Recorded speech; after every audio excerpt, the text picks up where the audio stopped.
CoWorker asked me to be the maid of honor at her wedding. I said no because I'm a man. She freaked out. I think she expected me to do it just because I'm gay. Yesterday was my first day back to work after being off for 2 weeks. This is kinda important. One of my coworkers had gotten engaged the week before I left. When she announced at work, we all did the congratulations and happy for her type of things. I thought it was over. So when I left for vacation, the last I knew, no plans had yet been made. Then yesterday when I went back to work, my boss Kim and best friend Laura said that coworker Claire was looking for me. I asked what was up, and they weren't sure, but she was carrying a little gift bag.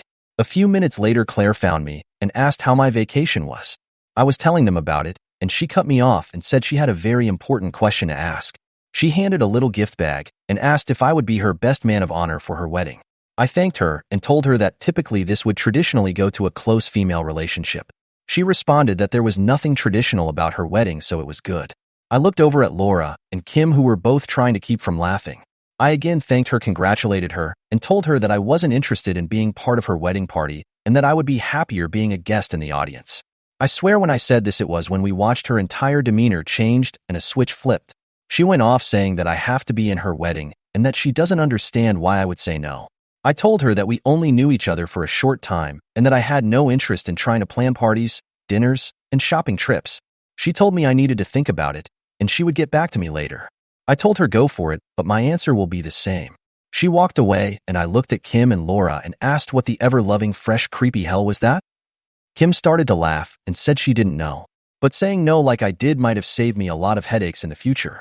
Laura made the comment that she went straight to Bridezilla and this was a look into what she was going to be like.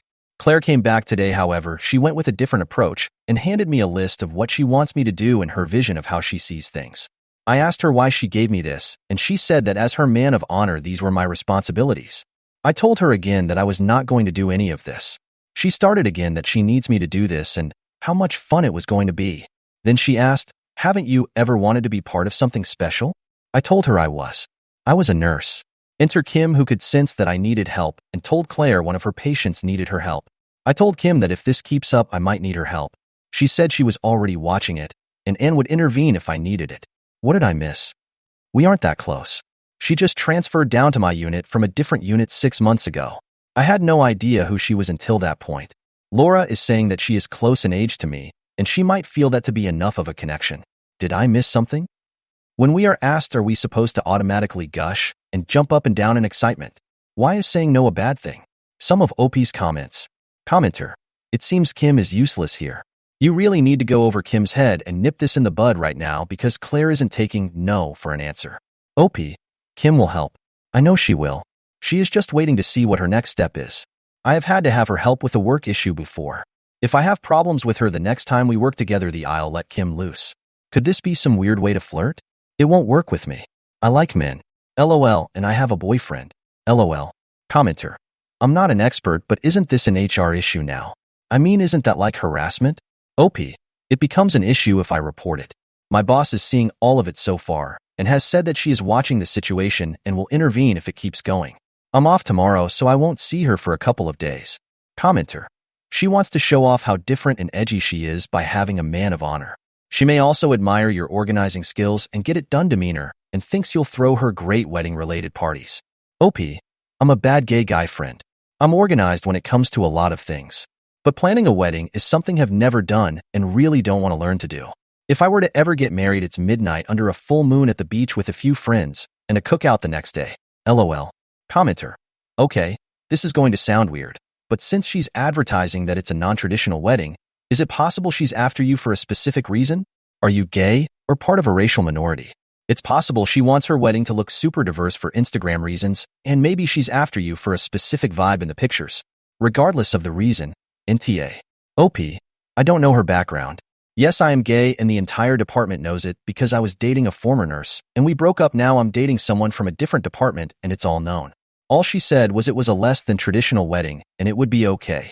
Yesterday, K and L asked if I was afraid of something about it. Maybe if I had to wear a dress. I said I would fucking rock the dress. I might need a push-up to fill out the front of a dress if it's strapless. LOL. But I just don't want anything to do with it. I have no interest. My life is crazy enough right now. Planning a wedding would go from crazy to insane. Update post 1. Hey everyone. First, I apologize. I never thought this was going to go as crazy as it did. I want all of you to know I read all of your responses and responded to as many as I was able to. Thank you all for your amazing insights and comments. Many that made me laugh, which I needed.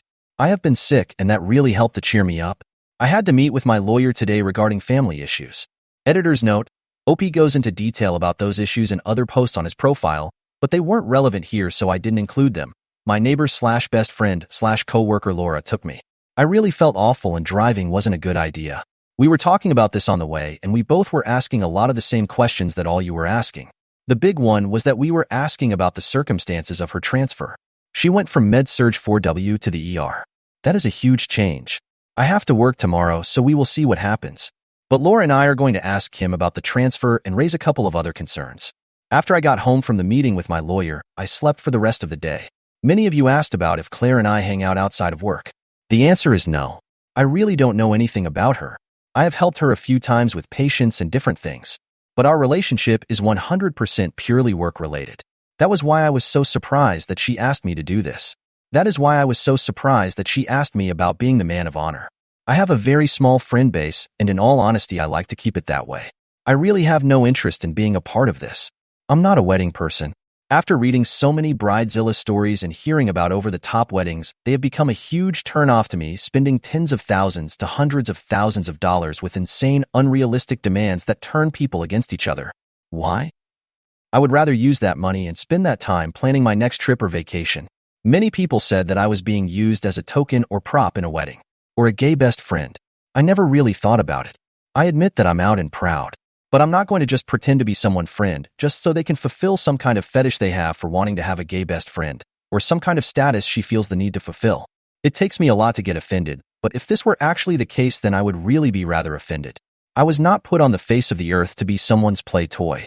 A lot of people have said that maybe she doesn't have a boyfriend. She does. She has brought him in before. If she has any insecurity, I don't understand it. She is attractive, smart, and knows his stuff. So I'm at a loss as to why she is acting like this. A lot of people say go to HR. I'm starting that process with my boss, Kim. She is completely aware of the situation being with us when all this happened. She has told me that she is watching the situation and will jump in if I need her to. I trust her completely. While Kim and HR can control the situation from the hospital, they can't control the situation from a personal level if she were to maybe follow me home or a situation like that. So I think that covers it all.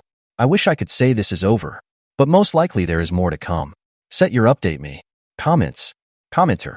I'm curious about her list of demands or responsibilities. Like, did she really think you would change your mind now that you had all this BS work to do and money to spend? OP. It pretty much had me planning the whole thing. She wanted me to plan the bridal shower, the bachelorette party, coordinate dress shopping and fittings, make sure everyone was having fun with the whole thing. Just to name a few. Commenter. OP.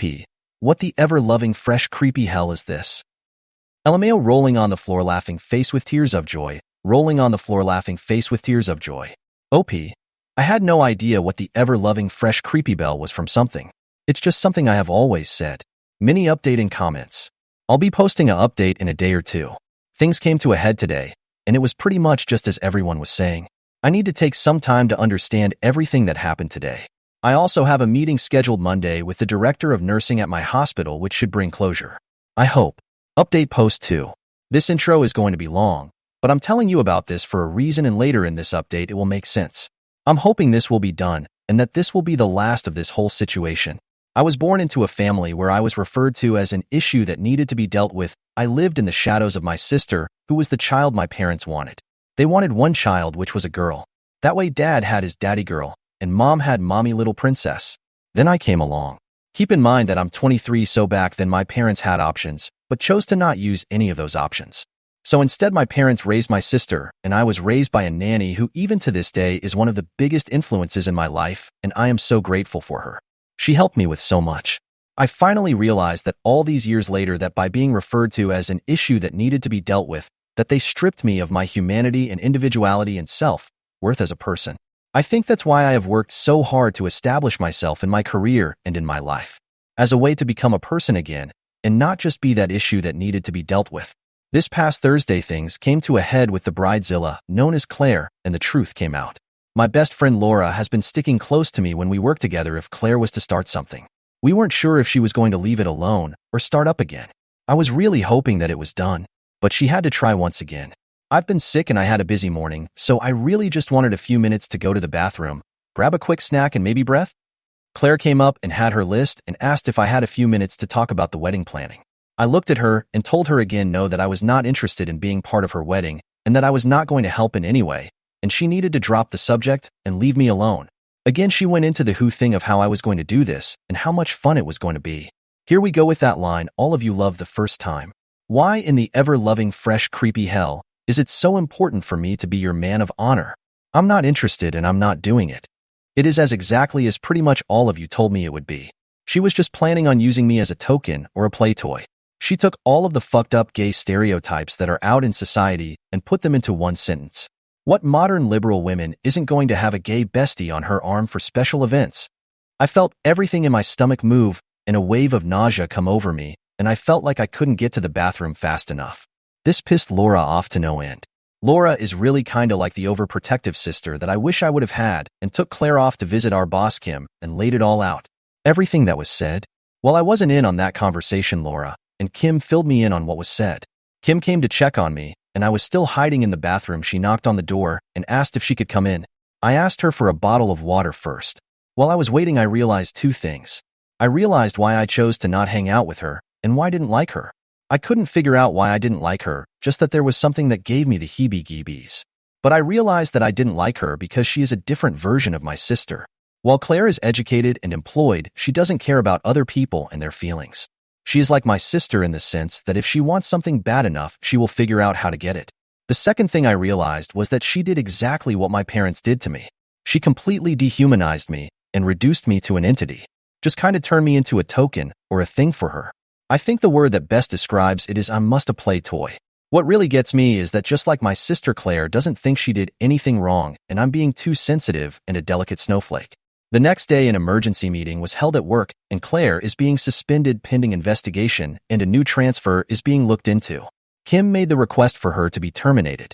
The director of emergency nursing said this was a last resort, but she was going to be looking into options which could be sending her to a new hospital or facility. This didn't go over well with me. I asked what would happen if she did the exact same thing to someone different. She didn't really give me an answer, but she said she still needs to look into a few things, and at this point she is suspended.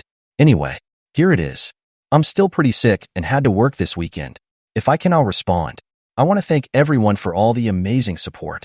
I am going back to my lawyer to see if he can figure out how to send her a cease and desist letter to make sure she doesn't contact me. I'm heading to bed. Have a good night. Edit. I keep forgetting to thank my boyfriend. He has been with me on this, but more in the background. First when we were laughing about it. But when everything Thursday happened, he was there as well. Elle was able to get him away from his unit for a little bit for the it will be okay boyfriend hug. He stayed the night with me a couple of nights, as well also helping with me being sick. So yeah, I'm very lucky to have such a great support. OP's comments. Commenter. What if she targets a vulnerable gay patient next? She's a danger and a liability for your employers to be sued. OP, thank you for this response. I just texted Kim and asked her about this. She said she was trying to get her fired, and she is hoping this will help the purpose. Update. Hey everyone. It's been a wild few days since my last post. I promised to update you after my meeting with the director of nursing, and trust me, this whole thing took another sharp turn into the surreal. Buckle up because things have escalated in ways that I didn't see coming. The meeting that wasn't Monday morning, I was barely holding it together. I was still battling the tail end of my illness. My nerves were shot, and I had the tension headache from hell. Laura, my unofficial bodyguard, made sure she was there for moral support. We walked into the office of the director of nursing, who I'll call Ms. Edwards, expecting a straightforward conversation. What we got instead was a masterclass in workplace drama. Claire wasn't there, thank God, but her spirit sure was. Ms. Edwards started the meeting by saying Claire had filed a countercomplaint. Yeah, you read that right. Claire, suspended Claire, somehow managed to flip the narrative and paint me as the unreasonable one. According to her, I was discriminating against her unique wedding vision and thwarting her joy. I almost choked on my coffee when Ms. Edwards said that. Laura's face was priceless, an epic mix of disbelief and barely contained rage. She opened her mouth, probably to unleash her inner Hulk, but Ms. Edwards raised her hand. I want to make it clear that this is only procedural, she said. Apparently, HR needed to dot their I's and cross their T's, but the room felt charged, like something was about to implode. Claire's last stand now. Here's where things got even more bizarre. As I left the meeting room, who did I see waiting outside in the hallway?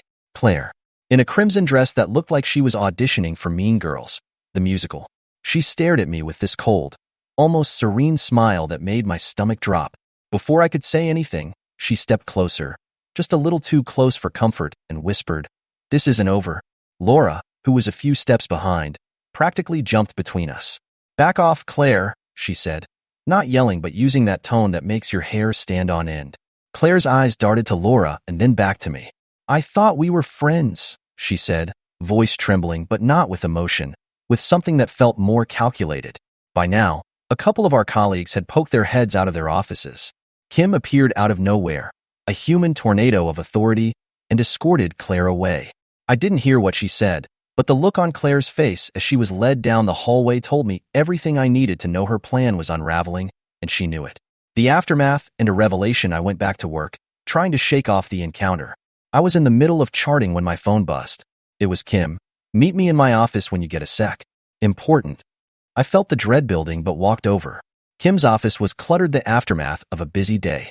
She motioned for me to sit and leaned in, lowering her voice.